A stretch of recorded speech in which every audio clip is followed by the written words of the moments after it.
All right, welcome everybody.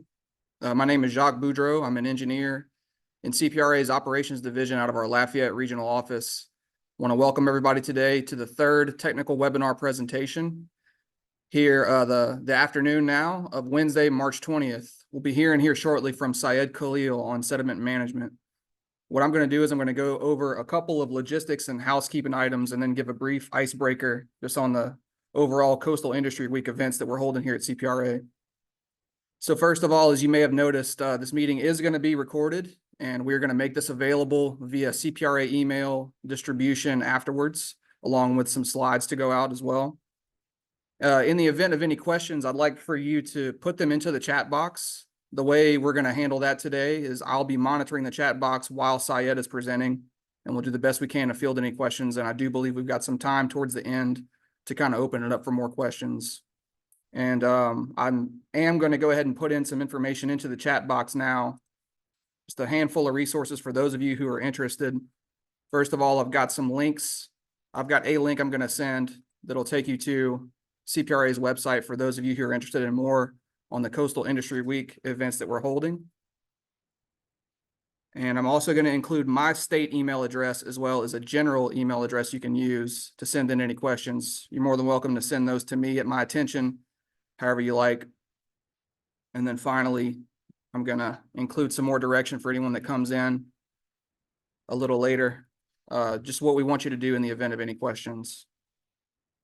So as I mentioned, everyone, I'm going to share my screen now and go through a couple of slides that were broadcast, that were displayed during our board meeting last Thursday by Brent Haas, our Deputy Executive Director. I'm not going to go through it all, but it does speak a little bit more in detail on the things that we're handling here on the implementation side of CPRA. But I guess a little background first. This event really stems from a legislative event.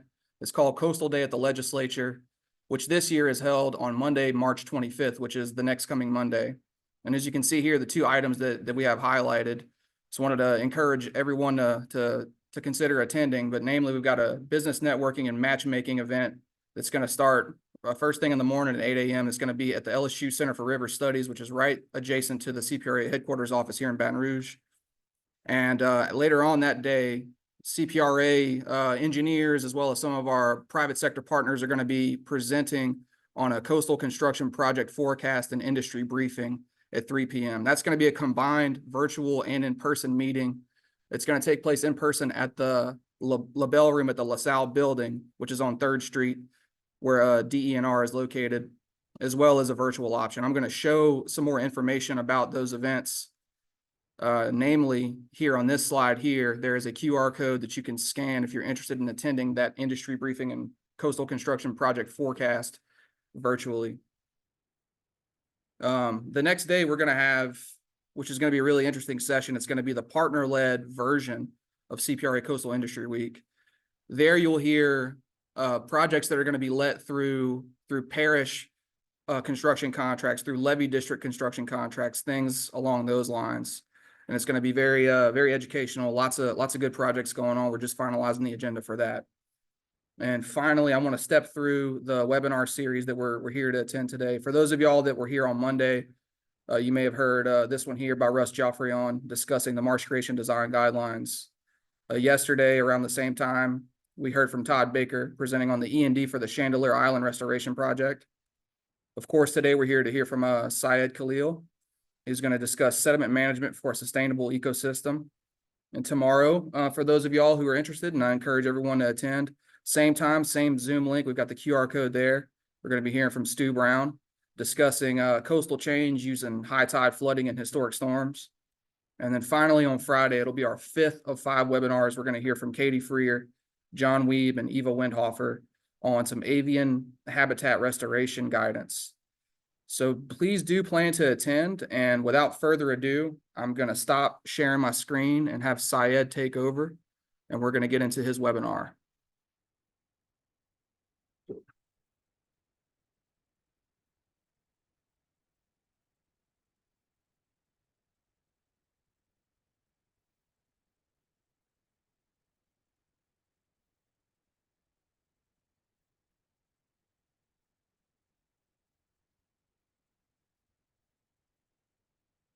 Okay. Syed, I'm confirming that I'm seeing your slides here via Zoom. We'll just make sure we can advance. From here, right? Yep. All right.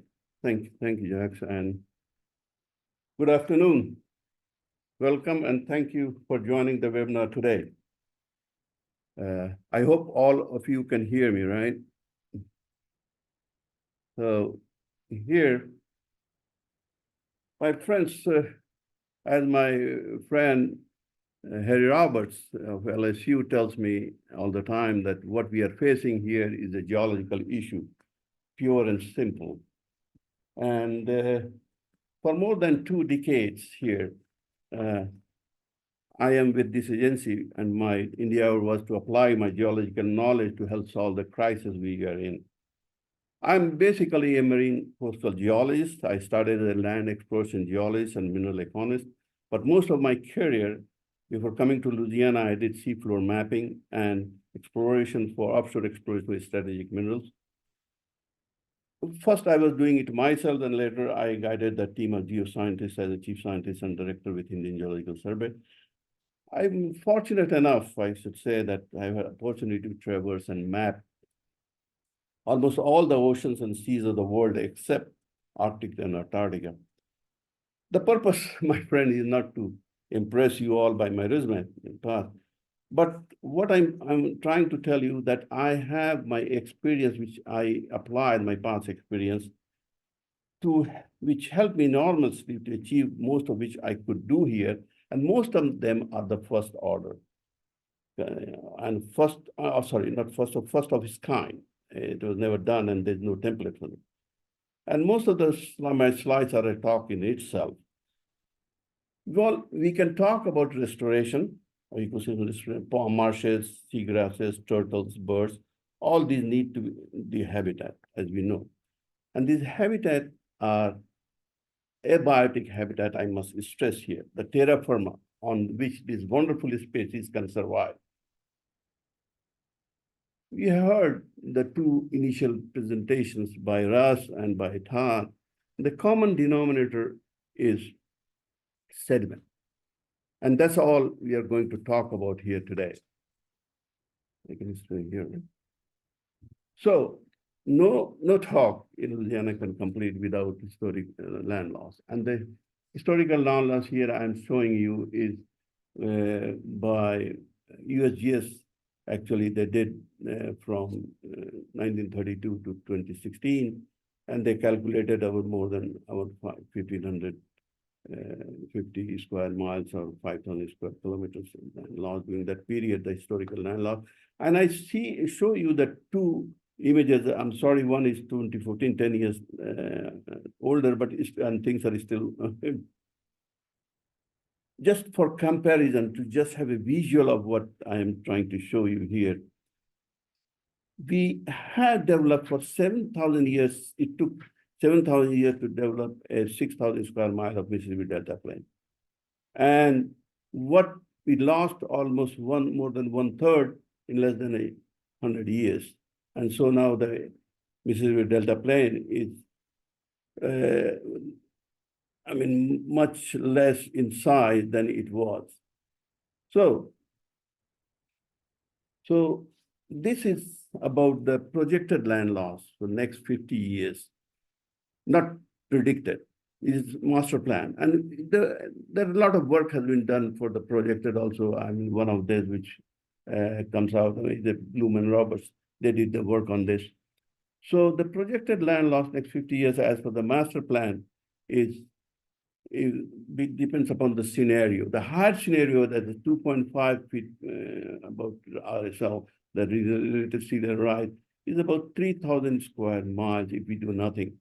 And similarly, for the lower scenario, which is hopefully that is the case, that it is 1.5 relative sea level rise, and it is about 1,100 square miles of the projected to 2070 if we don't do anything, right? And you can see the graph below. So I have summarized our effort here in one of the papers in 2018, building, maintenance, and resolution. So what is the actually sustainable ecosystem restoration?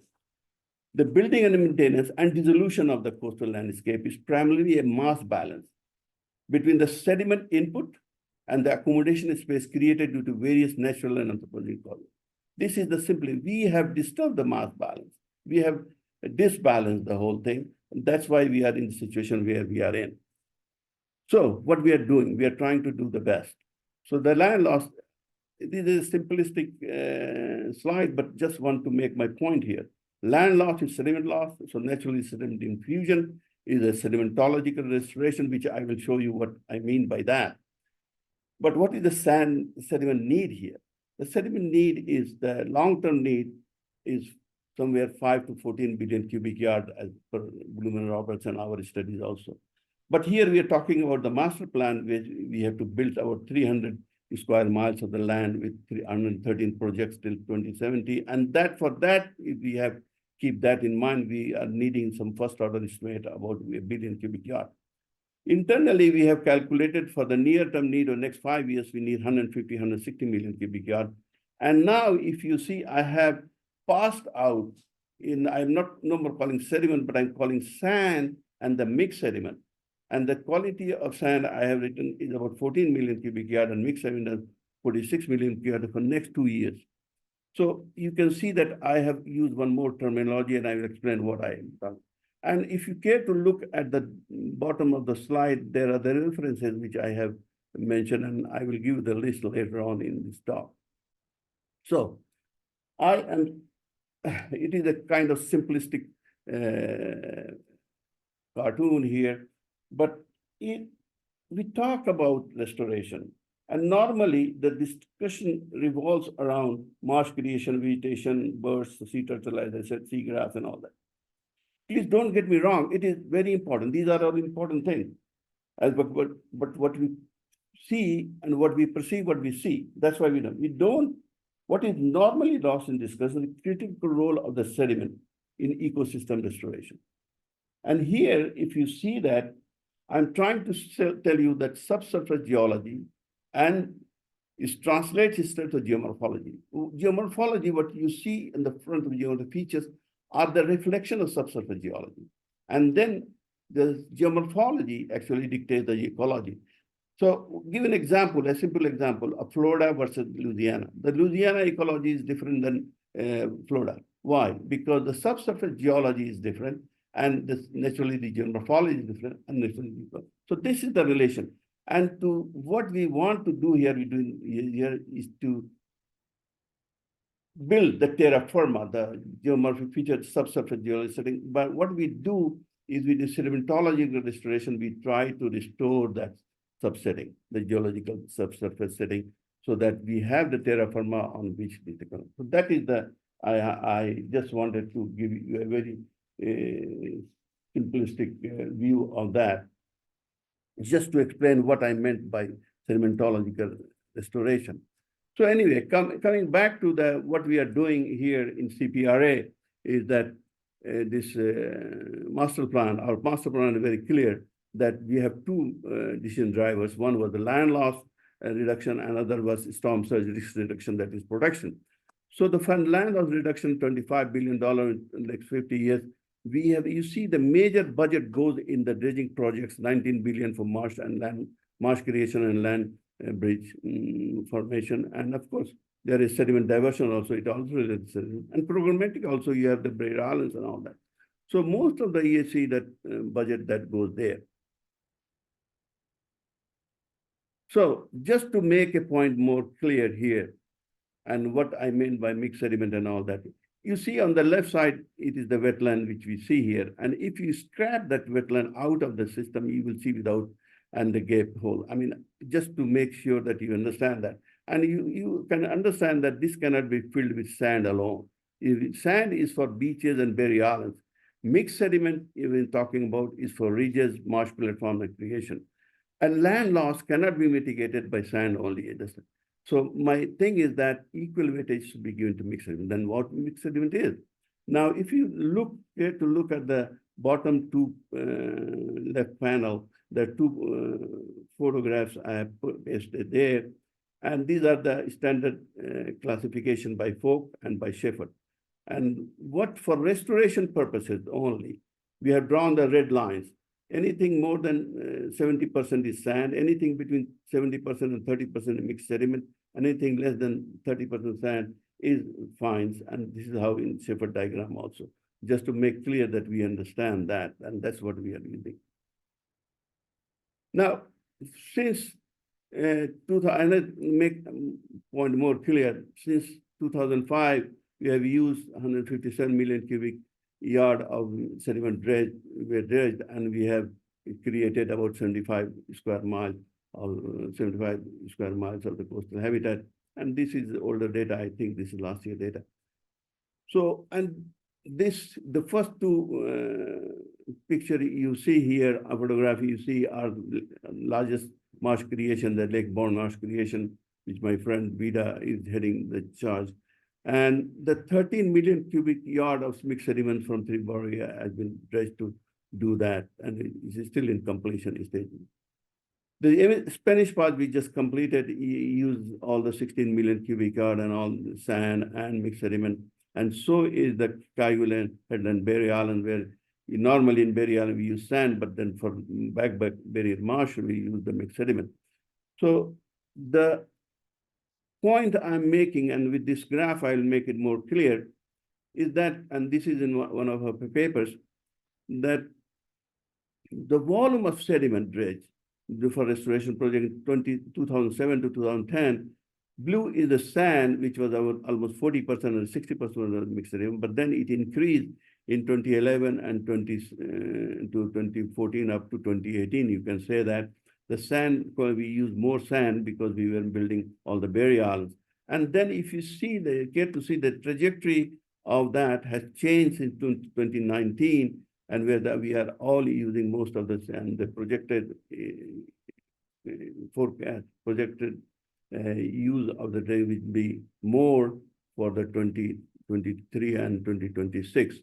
So just, I'm trying to make a point that we are not only married to sand, but we also need mixed sediment and rather more. Now, we have this, if you care to look at the right side, we have different sources of fluvial sediment, nearshore sediment, sediment littoral shelf, sediment offshore, sediment which is dredged, and there's some sediment diversions and all that. So naturally, as any resource, for any resource, if there are plenty and we need plenty of the manage, if we want to do that, we manage that resource for the efficiency and cost effectiveness. That's what we do. So this is how it goes for the sediment too.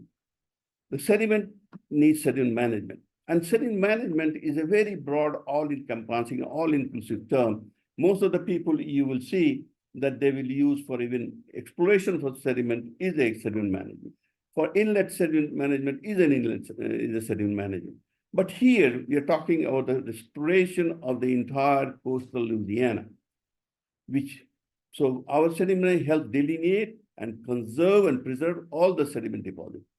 And then this sediment management, I mean, that should inform the management decisions for an efficient restoration strategy. That is our definition of sediment management here. And for that, we conceptualize the Louisiana Sediment Management Plan. And it is on the basis of the RSM tenet. RSM is regional sediment management, and it also varies from the institution to institution.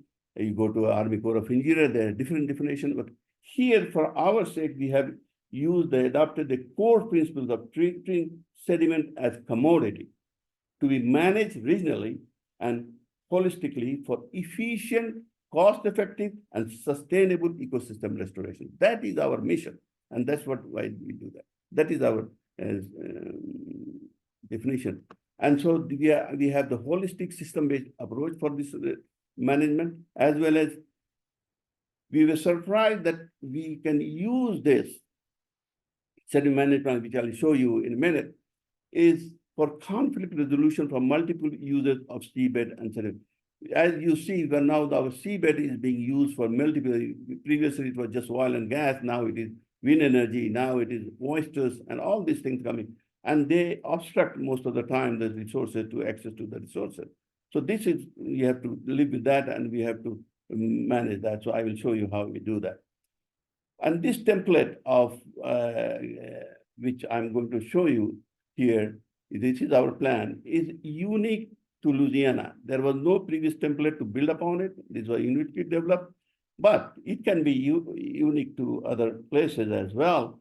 And I don't know that any other state has this kind of plan for restoration. Maybe they have, I don't know, but I'm not there. But anyway, I will go quickly, and this is again a talk in itself, a big talk in itself, rather its components are talk in itself. And I've given the talks differently on different aspects of this component. But I will try to try to justify this quickly. So going through this, the heart of the whole plan is the regional sediment management, and I defined that. And for that, I use diversions, which is a passive management, and I will not talk much about here. But the active management, which is dredging, the sediment deposits and sediment from the maintenance dredging, though we don't use much here for Louisiana, and the CDFs that contain disposal facilities also we there. So what we do, we evaluate that evaluation of potential areas, the sand resource in OCS and all this mixed sediment and in offshore and state water and rivers, all these things. For that, we use, as you saw, go in the,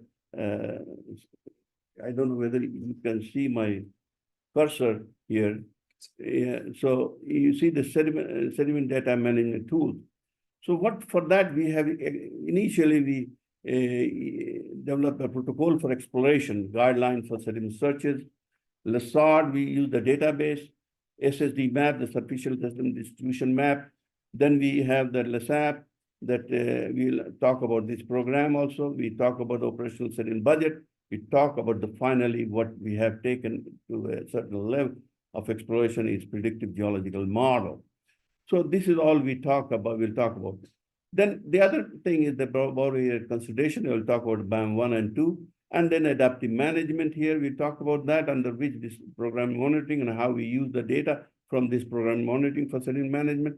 Policies and regulation, there are a lot, and how we have overcome that. We try to do this with sediment management, and then coordination with stakeholder, all how it helped us to do that. The sediment management plan has helped to do that. So, starting with the main heart of this is LSARD. Though we started, I will talk about the protocol later, but we started the protocol, but I will start with LSARD that was initiated in 2003 with a very modest start, just from the boom funding of $40,000 that time. And it started in a room in LSU with Dr. Harry Roberts and our state GIS person, Louis Bro. We started that thing there. And I really, BOEM should be proud of that seed money of 40,000, where it is now our annual budget is 10 times more than that. But anyway, what is this LSARD does? And you see the misnomer sand, that time was the mindset of sand only, that's why it is sand. Anyway, so what it does, it manages and maintains geoscientific data and pertaining to exploration. And it is a clearinghouse, a centralized for the very data on project coordination and facilitate future planning. It saves time and money and in duplication. If you go there, you will not duplicate the things and not, you'll save time if you go there. It is a curable database. And it archives relevant data, which includes historical data, current data, legacy data, data collected through monitoring and assessment. This is of late, we are doing that, all the data collected for adaptive management programs through monitoring and assessment we are. And these, as I said, this data will be queried. I will go, and what are the data here? Just in the left side, if you see the acoustic remote sensing, bathymetry, sub-bottom profiling, side scan sonar, other remote sensing data, LiDAR, aerophotographic, topographic survey, geotechnical sediment data, other supporting data, this shipwreck, oil and gas and all. These are all data are there. And my sediment management team, which manages all this, has urged me to go in bit of detail of this. So I will go in bit detail of this. So this is what I was talking about. This is the first thing we develop, a general guidelines for sediment searches so that informed searches are made for efficiency and cost efficiency and comprehensive systematic, we do the search. And this was, I should say, there was not there before, and we call it Delta Science Search Model as well. And the initial, there are 5 phases here. If you care to look at the left side, I'm not, this is the details are here on the link I have provided, but this is a 5-phase approach with initial reconnaissance surveys gone all to the cultural resources, and it is very flexible. You can make changes in the field. So coming back to Lessard, you go to this site, you will come up with this screenshot in here. And then you will see what we have is called standard operating procedure for geosighting data. And this is here that you will find this. And in this, you will find all the data forming steps for ArcGIS Pro and all that. This is for sediment sample. So in order to help, this is our talking about the EDD. So in order to help consultant, so that with simplified data delivery, because the consultant they do for us, so how they can simplify the data delivery. These EDDs are electronic data delivery guidelines were developed, and they contain detailed instructions, attribute explanation, attribute specification, shapefile and metadata template, file naming conventions, and data packages structures. All the data delivery to CPR are required to follow this protocol. As I said, I'm going in a bit detail of this because we want that you should look at this consultant when they provide us the data, they must look on all these. Vector data must be provided in its shapefile format. Raster data should be provided in geotape. Horizontal projection be the NAD 83 UTM and vertical NAD 88. All the data submitted in FGDC compliant metadata with XML and HTML format. And similarly, all the SART submitted must meet these naming conventions. And then what we do, that we have several phases of QC, the 3 layers of QC. We should do the planning, design, development, production, and oversee. These are all seen by the professional geologist and professional surveyor. And all data is expected to be QC'd before data, the SART data formatting and submittal to deliver to CPRA. These are the things we need to do that. So this is what as I said early on, these are the data, and we have now at the moment 3,200 data sets, means there are thousands almost of data in these data. I'm not going through the details of that for the sake of time. So where they are.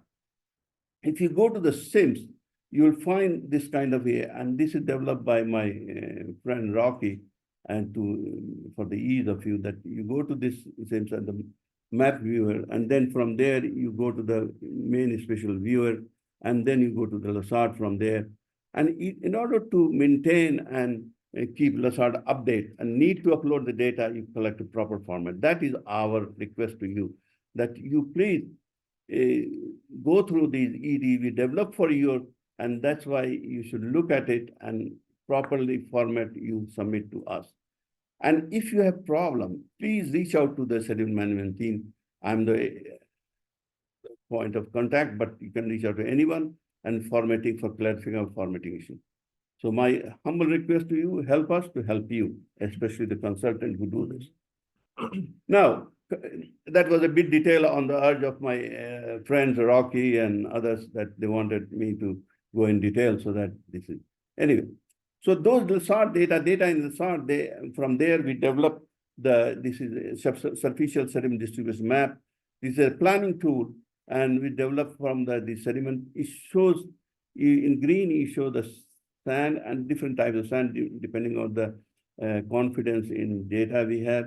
And in magenta, you see the mixed sediment, and you see the purple, the fine. And then you see the blue, which is much more in areas unknown. We don't have the data there. And as you know, these are all first order volume as well as the spatial delineation. And also this is a living document. We update annually. Whatever data we collect, we put it there. Our consultant collect, we put it there. And naturally, this is to identify existing potential sediment resources and for future borrow area delineation. This has helped immensely the BOEM offshore develop offshore significant sediment resource area, SSRA. So this helps BOEM and us in decision for removal of or otherwise decommission of pipeline or laying the new pipeline. Either this is I'm sorry, my throat is kind of dry because of the fasting. But anyway. So then the other tool which we developed is LSAP, Louisiana Sediment Availability and Allocation Program. And it's basically what it does. If you have project site, it links sediment needs to the potential sand or sediment resources, offshore, marine, and riverine, maintenance, dredging, whatever it is there. And is a planning tool that identifies compatible sediment for restoration projects. So this is what is. So if you look at all the tools we developed, there's a link between that protocol or delta sand search model, and all data collected goes here in database. And from there, for the management, sediment management implementation and all that, we have developed the SSD map. And from there, we developed this LSAP. And this is the link, and we have written about it, and it is there. You go in the paper resources are there. So coming to other component, I will quickly breeze through this. There is no only that we identify new resources, but we have to conserve it, preserve it, and reuse what is in the borrow area, get deposited in the borrow area. For that, we have to know what is getting deposited in the borrow area, so that we have developed a borrow area monitoring and management program 1 in 2015, done by CBI at the then CBI, now FTIP. So they have selected some 7 borrow area, and we monitored that.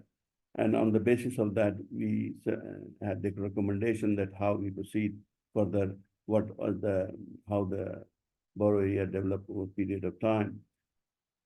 So then, and this is all in the report, and you see the links below there. And then we developed, and recently BAM2, on the BAM2, we asked Water Institute to help us in 2 things. One is the impact of dredging in the bay, which was developed in BAM1, but was not inconclusive. So we had developed here. You see at the base, we have 2 borrow areas here, which are, this borrow area, we dredge from base, but if we dredge lot of sediment from base, are we not defeating the purpose? That was our thinking. So we just wanted to make sure that if we dredge say 50 million cubic yard, well, what will the impact? So on the bay itself, on the shoreline, on the tidal prism and all that, we came to conclusion there is not much, and these are conclusions basically on numerical modeling. So I will put a word of caution there. Then, and we suggested some robust monitoring of the borrow if we develop that borrow area. Now, infilling rate, the other one is infilling rate, and this is really tricky. If you look at the borrow areas in the river, it is a very dynamic situation. You have dredged sediment and borrow area, and it is trying to measure the refilling, whereas it is filling on the other side. So we have done what we have done, and Johannes did a great job and his team, that we took some repeated bathymetry of the Spanish path we were building that time, and then we decided and came some certain conclusion, especially for Spanish path borrow area, that about 60% of it was filled in a year. And then it is we must appreciate it's very site specific. It depends upon the discharge, water discharge, it depends on the sediment content, all these things are there. And then these are the empirical data he gave, and from numerical data, he came to the conclusion that the downstream, there is reduction in suspended sediment downstream. So you're welcome to see the report as well. Then this is where the a kind of another new turn we took. We were surprised 10 years ago when he started doing that how this my sufficient map can be used for this stakeholder coordination. And you see this is pipelines are overlain over this sufficient sediment distribution map.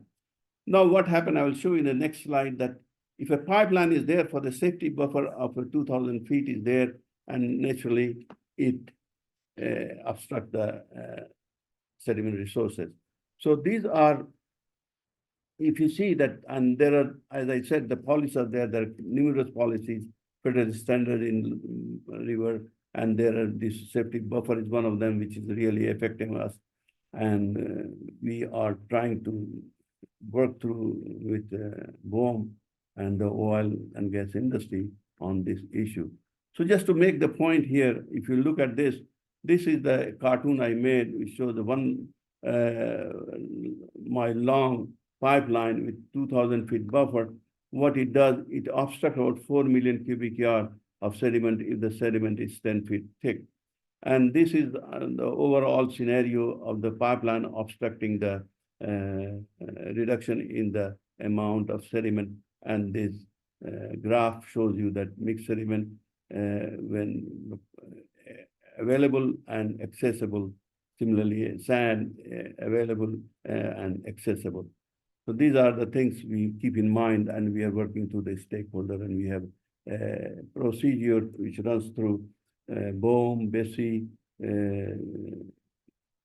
CMD in DNR, and ourselves CPRA.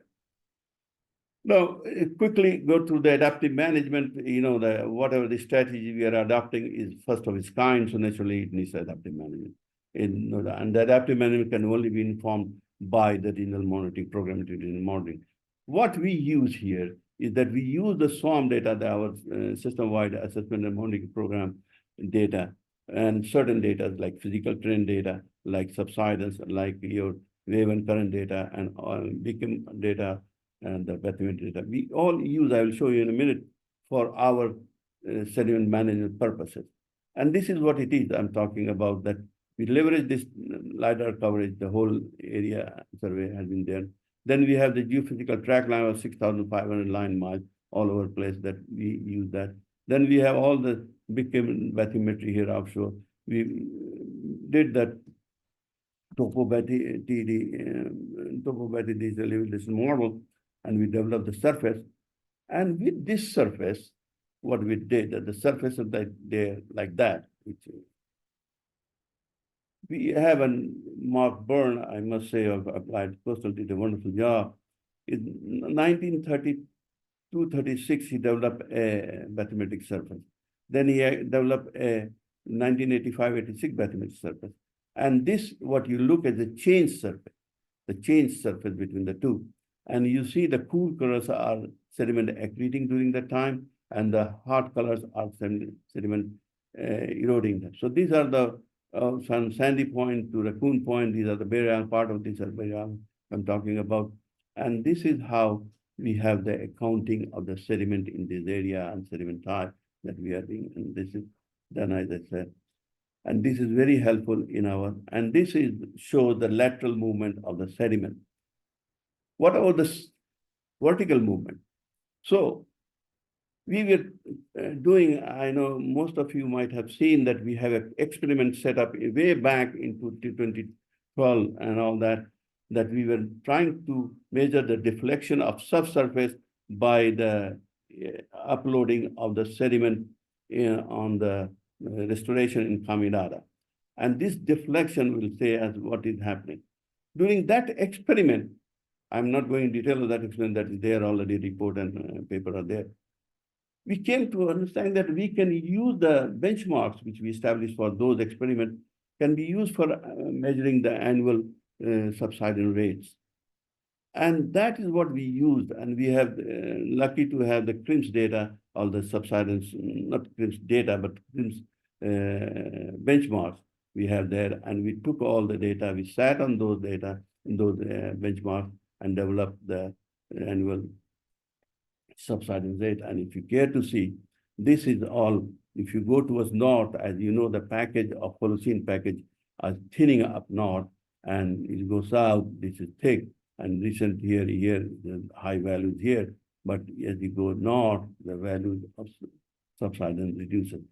What is this to the sediment management? Now, this is where Russ come in, the Russ other day talk about that we use this data and with the with the sea level rise for the future, how much sediment we need. That is dictate where and what sediment will be needed, how much sediment. These accurate accounting and estimation of the sediment. That is what it is needed for. So this is very important, and this is first of its kind which has been developed here. Now, we talk about this predictive geology model now. This is what I said, that we have taken the mineral exploration, the exploration for sand and sediment to a different level. These are in the left panel, you see regions we have divided. The SAMP region, we call it Louisiana Sediment Management Plan, region 1.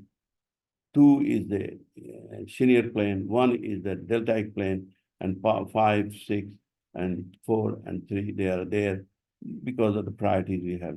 What it do? It will help this, and what you see on the right side is the predictive model. So what you will do? It understand then to predict the characteristics and extent and volume of the sediment deposit that we have, and help guide the future investigation for engineering scale. Now, why then in 3D? Why you can do in 2D?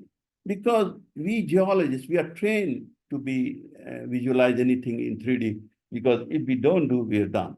Because you don't have the concept of structure or tectonics in 3D. It has to be a 3D concept. So we easily can translate any 2D into 3D. That's not a problem. But for others who are not trained to that, this is a good thing to see that how the surface, and again, go back to my initial slide, which I was trying to show you the subsurface geology and geomorphology and ecology. This is how it is connected.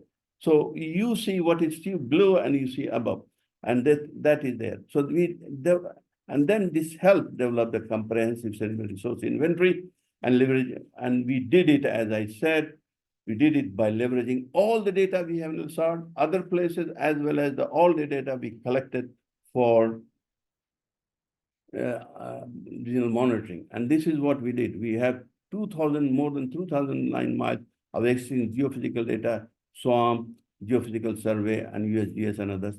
You look at this panel on the above right, left, and then you have archaeological data and sediment data here in the lower panel. And all this we did, and we translated this. We have the framework with the framework, the 2D framework here, and looking at the extending the distributaries. And then you see this is the cross section, so we could understand and hang all these vibro cores here. And that is how we related the 2D to 3D, and then we came up with this. So in left panel, you see that we have 3 resources, which is already identified sand resources for West Grantor project, for the Schofield project, for Sandy Point was for other project. What we did here, we extended that quite a bit. If you care to look here, the volume estimate has increased to about 68 million cubic yard.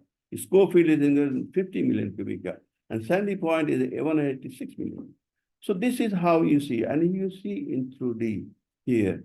Whereas if you look on the right side, this is how you see below the refinement surface here on the red. Below that, if you see that these are the deposit here of Sandy Point sand, the blue, yellow are the sand here, and so these are the highlight distribution relationship. And then if we go engineering scale. So final thoughts. The sedimentological restoration, as I said, is the solution for a sustainable ecosystem. We need, as we said, large quantity of compatible sediment, sand, and mixed sediment. We have taken, as I said, sediment resource investigation, and I don't think any other state or anyone has taken to that level. Not just from delineation of offshore sand, which we started with, to compilation of surface sediment distribution maps with a different type of sediment, and then leveraging all the monitoring data for sediment management to develop predictive geological model. Short term, we extend the investigation further east in the as I shown in area 2, because there's Chenier Plain, and where we are developing the wind energy area, and we want to be ahead of the game, because we just want to make sure that no transmission line is laid or obstructing our sediment sources. And then long-term, our objective is to investigate all the remaining 4 regions. So take home, Sediment is survival in Louisiana. There's no other way. Myth one, compatible sediment for restoration is unlimited. Myth two, sand is enough. No, it is not. We need mixed sediment. These are some resources for you guys to look at if you are interested in it. And they're all links here. And I will put the link to the respective slides as well. This is the list of references I have to make sure that you understand that I didn't make it up all. And then I thank, and this is very important thing that the credit goes to, it is, I would not have done myself, honestly, nobody could do this.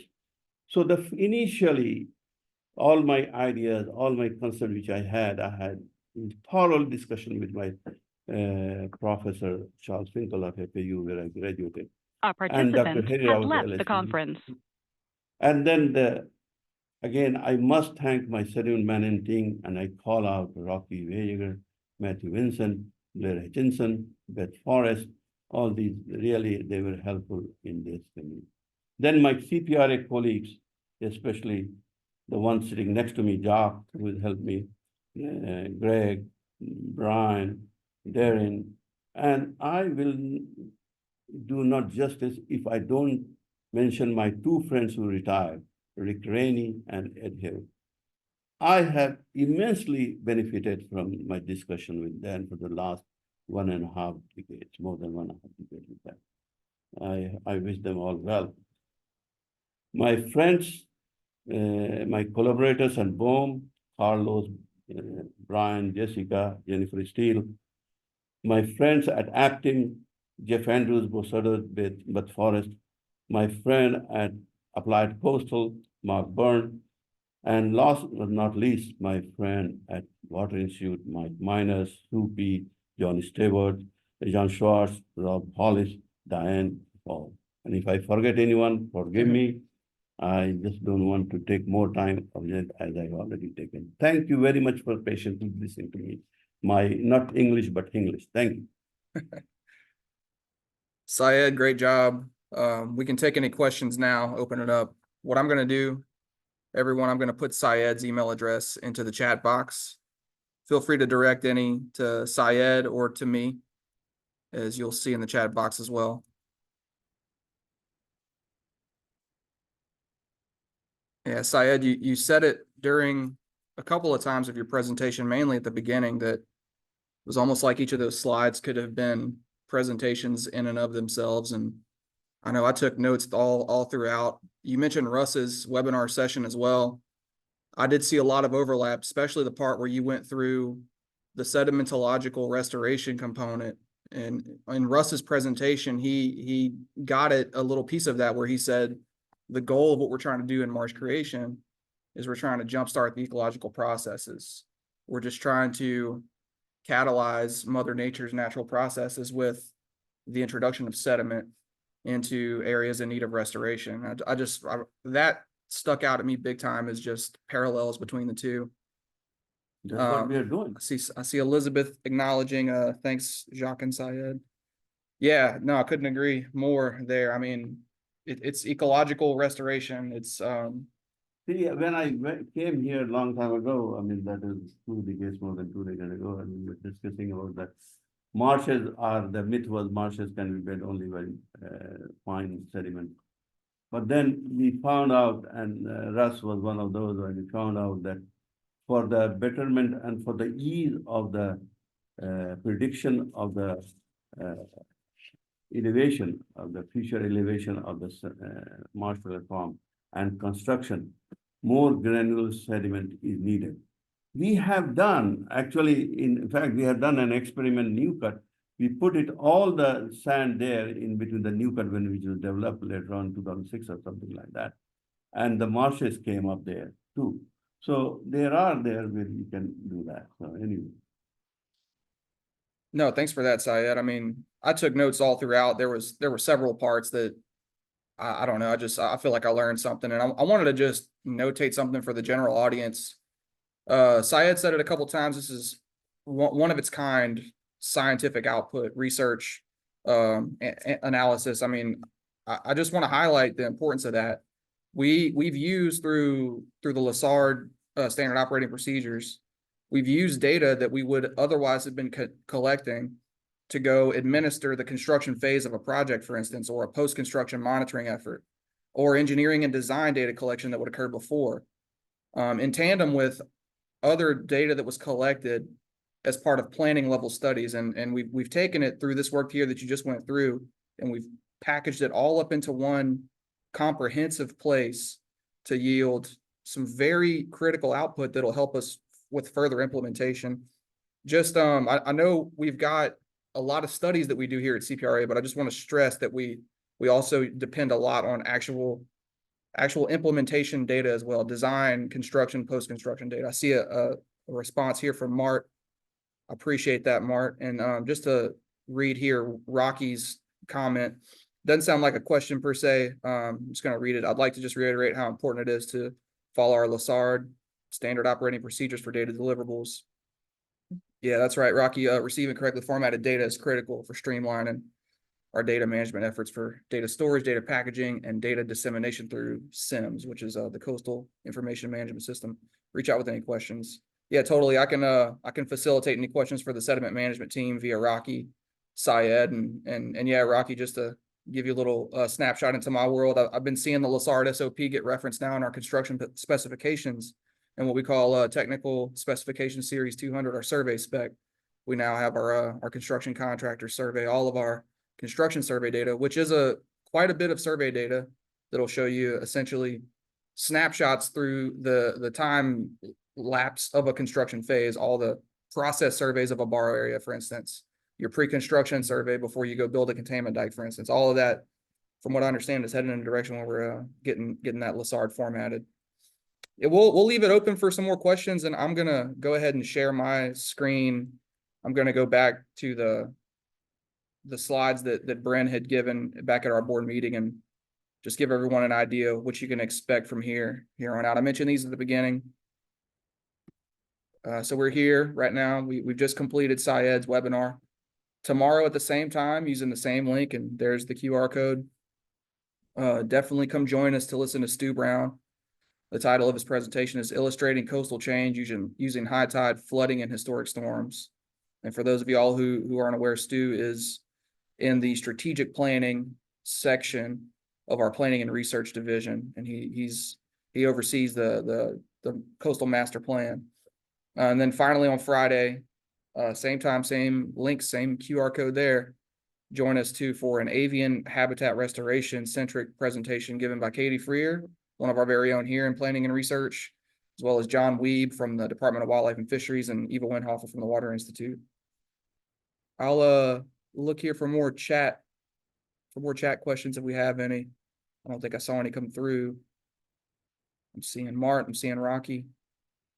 We've got a couple more minutes here before at least the end of the hour, if anybody wants to send any in.